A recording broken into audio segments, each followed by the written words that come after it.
Voulez-vous être heureux? Voulez-vous vraiment être heureux? Ne répondez pas.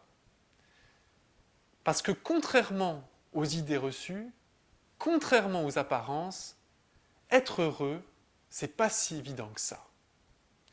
Alors d'abord, qu'est-ce que c'est que d'être heureux? Être heureux, c'est avoir un rapport au monde et aux autres qui est positif. On dit voir la vie en rose. Mais c'est vrai, c'est voir dans les difficultés des opportunités, voir dans les échecs des choses qu'on a apprises, voir dans les conflits une source de créativité, d'inventivité, d'aventure. Bref, c'est toujours regarder le côté positif des choses.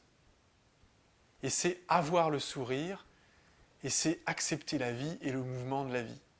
Donc, être heureux, c'est avoir un rapport positif aux choses et aux gens. C'est être heureux d'être là et de faire ce que l'on fait. Alors vous allez me dire, bah oui, ça a l'air super intéressant. Ah, j'ai envie d'être heureux, je veux en être, en quelque sorte. Attendez, ne répondez pas. Je vais tout de suite vous expliquer pourquoi et vous mettre en garde contre cette expérience formidable, il est vrai, d'être heureux. En effet, vous savez, quand on doit prendre une décision, on dit souvent, mais il faut faire les pour et les contre. Alors on fait un petit tableau, puis on liste les pour et on liste les contre. Alors moi j'ai fait ça, j'ai fait ce petit exercice justement pour essayer de savoir est-ce que je voulais vraiment être heureux ou pas. Et je me suis aperçu de quelque chose de surprenant. Que finalement, être heureux, il y avait plus d'inconvénients que d'avantages. Alors je vais m'expliquer. En fait, j'ai trouvé 3 inconvénients à être heureux et seulement un avantage. Le premier inconvénient, eh bien, c'est qu'être heureux, ça agace. Les gens heureux, ils agacent les autres. Alors, quand tout va bien dans votre couple, quand tout va bien dans votre travail, quand tout va bien dans votre vie familiale, quand tout va bien avec vos enfants, mais les gens, ça les rend complètement dingues. Parce qu'ils disent, moi, finalement, j'ai que des emmerdements, j'ai que des problèmes, et lui, eh ben non, tout va bien dans sa vie. Tout va bien, tout roule, etc. Et donc, être heureux, ça agace profondément les autres, et ça va forcément nous attirer quelques ennuis, quelques critiques, quelques velléités. Et donc, ça veut dire que pour être heureux, il va falloir supporter, accepter d'agacer les autres. Ce qui n'est pas forcément évident. Le deuxième inconvénient qu'il y a à être heureux, c'est qu'être heureux, ça nous expose au blâme. Vous savez, quand on fait une erreur, les autres vont nous réprimander. Ça peut être par exemple dans son entreprise, on a fait une erreur, ça arrive à tout le monde de faire des erreurs. Eh bien notre manager, il va nous corriger, nous critiquer, nous réprimander, éventuellement nous sanctionner. Eh bien le problème que rencontrent les gens heureux, c'est qu'ils sont plus réprimandés que les autres. Parce que comme ils sont heureux, qu'ils sont en forme, en bonne santé, ou en tout cas qu'ils ne se plaignent pas, eh bien on va plus se permettre de les sanctionner que quelqu'un qui est malheureux, par exemple, qui a des problèmes. Lui, on va se dire, bon, bah déjà, la vie n'est pas sympathique avec lui, je ne vais pas en rajouter. Alors que celui qui est heureux, on va dire, mais lui, il est fort, il est prêt à entendre, et donc on ne va pas hésiter à le réprimander, et souvent, très souvent, beaucoup plus sévèrement que quelqu'un qui est malheureux. Donc c'est quand même un problème, ça veut dire que quand on est heureux, bah, on a beaucoup plus de causes ou de chances qu'on essaye de nous rendre malheureux. Donc ça n'arrange pas les choses. Et puis la troisième chose, le troisième inconvénient, c'est qu'être heureux, ça oblige à agir. Être heureux, ça oblige à constamment dépenser de l'énergie pour pouvoir construire ce bonheur.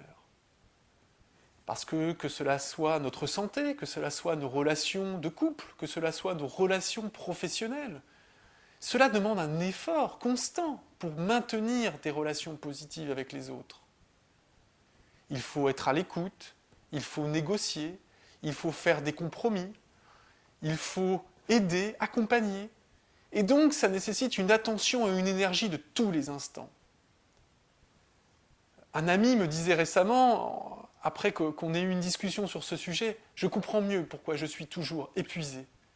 Parce que c'était quelqu'un qui était heureux, c'est vrai, toujours le sourire, toujours positif. Mais tout ça l'épuisait au quotidien. Parce qu'il y a un effort, il y a une construction à faire. Et Et quand on est malheureux, on n'a pas besoin de faire cette construction. On peut subir les événements. Le bonheur, lui, il se construit, il demande un effort du quotidien.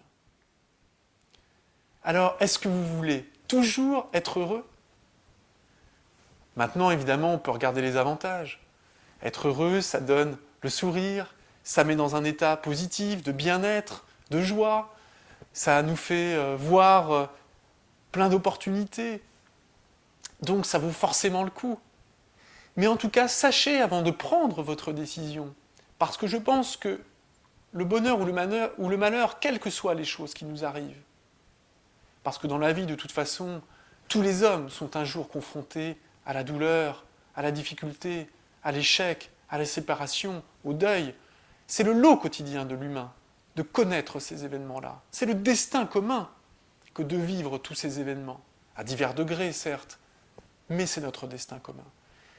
Mais ce qui va changer, c'est la manière, c'est qu'est-ce que nous faisons de ce destin, qu'est-ce que nous faisons de ce qui nous arrive, et comment nous le transformons, comment nous décidons, car c'est une décision, de regarder cela, de percevoir cela. Et donc, je vous invite à faire ce travail et à prendre cette décision déterminante.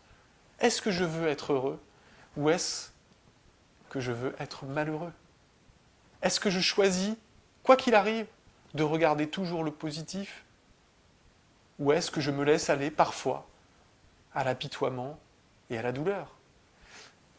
Je vous invite à prendre et à réfléchir sur cette question, à prendre une décision si vous en avez les capacités, les ressources et la volonté, à laisser vos commentaires, car cette vidéo est avant tout là pour nous faire réfléchir, nous faire avancer, nous permettre de nous développer sur le plan personnel pour être sans doute plus heureux, en tout cas je l'espère. Je vous dis à très bientôt et je vous remercie de m'avoir écouté. À très bientôt.